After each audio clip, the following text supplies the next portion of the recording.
Okay, Assalamualaikum dan salam sejahtera. So, kita sambung mekanisme pewarisan ciri pada manusia. Okay, menurut kajian Gregor Mendel, terhadap tumbuhan P atau kacang P dapat menerangkan pewarisan ciri pada setiap organisma, termasuklah pokok, tumbuh-tumbuhan dan juga manusia dan haiwan lah. Okey, berpandukan hukum Mendel, okey, kita akan tunjukkan macam mana mekanisme pewarisan sifat bagi monohybrid pada anak yang dilahirkan. Okey, jap. Okey, so sekarang kita tengok. Okey. Untuk ciri-ciri, okey, anak tinggi dan anak yang kerdil. So, kalau awak tengok kat sini, ini adalah phenotype. So, phenotype ni adalah ciri-ciri fizikal. Manakala genotype ni adalah genetik lah. So, bagi phenotype tinggi, diwakili dengan genotype T besar dan T besar. Okey. Maksudnya kalau genotype ni dia ini adalah abjad lah. Okey. So, ni kita kena tulis dalam abjad. So, yang ni phenotype ni adalah ciri-ciri fizikal yang kita sebut, yang kita nampak. Okay. Alright. So, kalau kerdil diwakili dengan genotype T kecil dan T kecil. Huruf T kecil dan T kecil. Okay. Apabila berlaku proses meiosis pada bahagian ni, okay, berlaku proses meiosis, so akan ada 4 sel anak kan. So, dia akan split lah. Okay.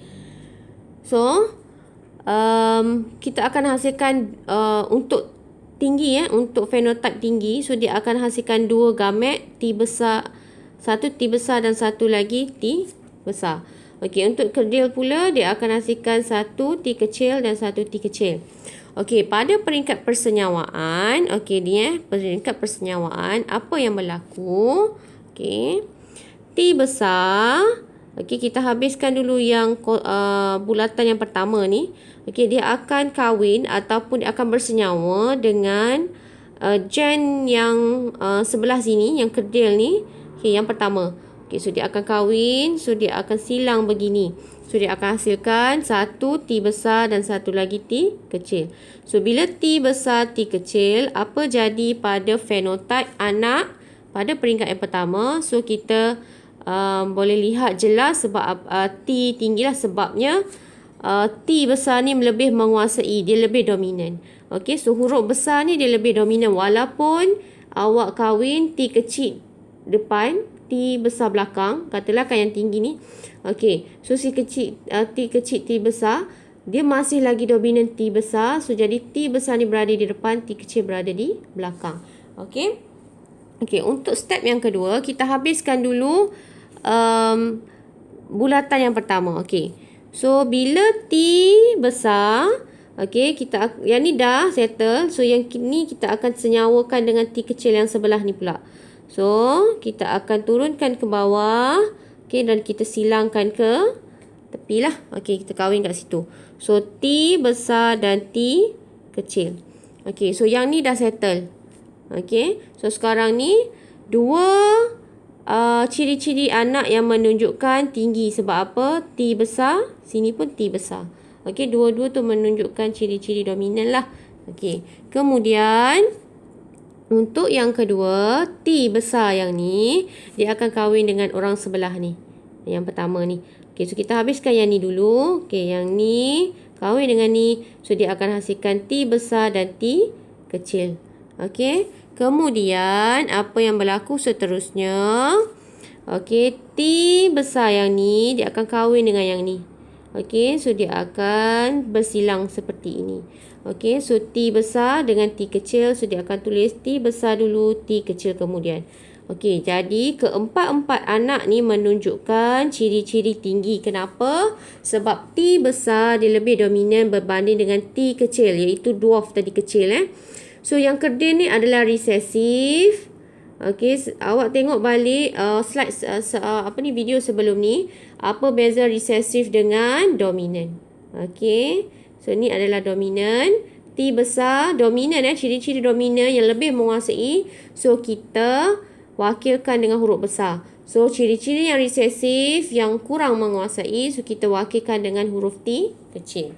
Okey, jadi nisbah fenotype, nisbah fizikal bagi kacukan ini, sama ada pokok yang tinggi ataupun haiwan yang tinggi ataupun manusia yang tinggi dengan manusia yang kerdil ataupun pokok tinggi dengan pokok kerdil, apa yang berlaku? Ratio dia nisbah. So kita akan hasilkan 4 anak yang tinggi. So keempat-empat anak ni adalah anak yang tinggi lah.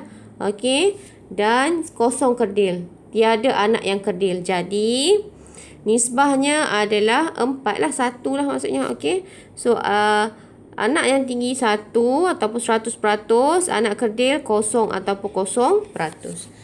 Seterusnya, apa yang berlaku bila kita kacuk dua pokok yang tinggi tapi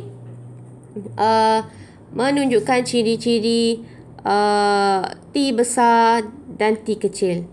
Apa yang berlaku? So, bila kita melakukan proses meiosis, sel tu melakukan proses meiosis, so dia akan hasilkan dua gamet, satu T besar, satu T kecil dan satu lagi T besar dan satu T kecil. So kita pecahkan yang ni je. Dipecahkan. Alright. So sekarang ni kita kahwinkan dia. T yang pertama kahwin dengan T yang pertama untuk pasangan kedua tu lah. So kita tengok dia akan hasilkan T besar dan T besar. Yang ni dominan. Memang dia dominan lah. Alright. So seterusnya kita tengok yang ni dia kahwin dengan orang sebelah ni. Apa yang berlaku?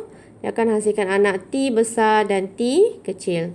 Seterusnya yang ni T kecil dia akan kahwin dengan T besar yang ni. Dia akan hasilkan, kalau awak tengok kat sini, kita akan tulis huruf yang pertama kan, T kecil dan T besar. Tapi disebabkan oleh T besar ni dia lebih dominan, jadi kita kena tulis dia dulu. So huruf besar dulu baru huruf kecil. So dia akan hasilkan anak yang tinggi. Yang ni pun anak tinggi, yang ni pun anak tinggi.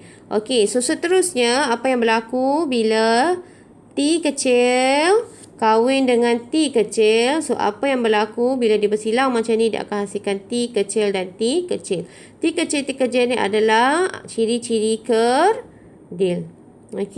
So sekarang ni kita ada 3 tinggi dan 1 kerdil. So dia punya ratio adalah 3 nisbah 1 ataupun 75 tinggi, 25 kerdil. So kalau awak tengok pecahan 3/4 daripada bilangan anak ni adalah tinggi dan 1/4 daripadanya adalah kerdil. Kalau diminta tulis dalam bentuk nisbah fenotype, so awak kena buat nisbah 3, nisbah 1, iaitu 3 tinggi, 1 kerdil. Alright, seterusnya kita tengok alel yang membawa ciri tangan kanan. Yang ni adalah dominan lah, tangan kanan. So alel yang membawa ciri kidal iaitu resesif. So dia kata apa yang berlaku? K besar K kecil kahwin dengan perempuan K kecil. Yang ni adalah kidal lah. Perempuan kidal. So yang ni adalah lelaki tangan kanan. Tidak kidal lah. So bila kita pecahkan gamet ni, dia akan jadi K besar, K kecil dan K kecil. Bila K yang pertama kahwin dengan K yang pertama, apa yang berlaku? Dia akan hasilkan K besar, K kecil. K yang pertama kahwin dengan K yang kedua, dia akan jadi K besar, K kecil juga. So maksudnya dia adalah normal lah, membawa ciri-ciri tangan kanan. Ni normal. Tangan kanan lah. Seterusnya, bila K yang kedua kahwin dengan K yang pertama, apa yang berlaku? Dia akan hasilkan K kecil dan K kecil. Maksudnya ada seorang anak dia kidal. Yang seterusnya, K yang kedua kahwin dengan K yang kedua ni. So dia akan hasilkan K kecil dan K kecil. So ini adalah anak yang kedua kidal. Alright, jadi nisbah kita akan dapati bahawa 2 normal, itu tangan kanan, dan 2 lagi adalah left-handed. So bila kita nisbahkan, dia akan jadi 2 nisbah 2, atau bila awak kecilkan, dia akan jadi 1 nisbah 1. So possibility untuk dapat anak 1 tangan kanan iaitu normal dan satu lagi tangan kidal adalah 50%. 50% lah. Okey, 50. Okey, sebab apa? Sebab masa proses meiosis, okey, proses meiosis kita akan ambil separuh maklumat daripada ibu dan separuh lagi maklumat daripada ayah. So bila berlaku proses persenyawaan, okey, separuh maklumat ayah, separuh maklumat ibu dia akan combine. Sebab itu kita ada 50% ciri-ciri ayah, 50% lagi ciri-ciri ibu. Okey. So ini adalah bandingan seks manusia lah. Okey. So kalau lelaki kita membawa bilangan kromosom, okey, kalau kita lah manusia normal, kita akan membawa bilangan kromosom yang normal adalah 46 kromosom lah. Kromosom tu yang ni. Okey. So kalau lelaki beza dengan perempuan, yang lelaki ni dia membawa genotype ataupun ciri-ciri seksnya adalah X dan Y. Kalau perempuan dia membawa XX. Okey. So nama gamet untuk sel pembiakan bagi lelaki, yang ni adalah sperm. So yang ni adalah ovum. Okey. Kandungan kromosom dalam gamet maksudnya ini dalam sel lah, ini dalam sel soma. Okey, ini bilangan dalam sel soma dia ada 44 lah, ni dalam sel soma. Okey, yang 22 ni adalah dalam sel gamet. So kita ada separuh lah, maksudnya separuh daripada sel induk tu. Okey, maksudnya separuh daripada sel soma tu lah kita punya sel gamet.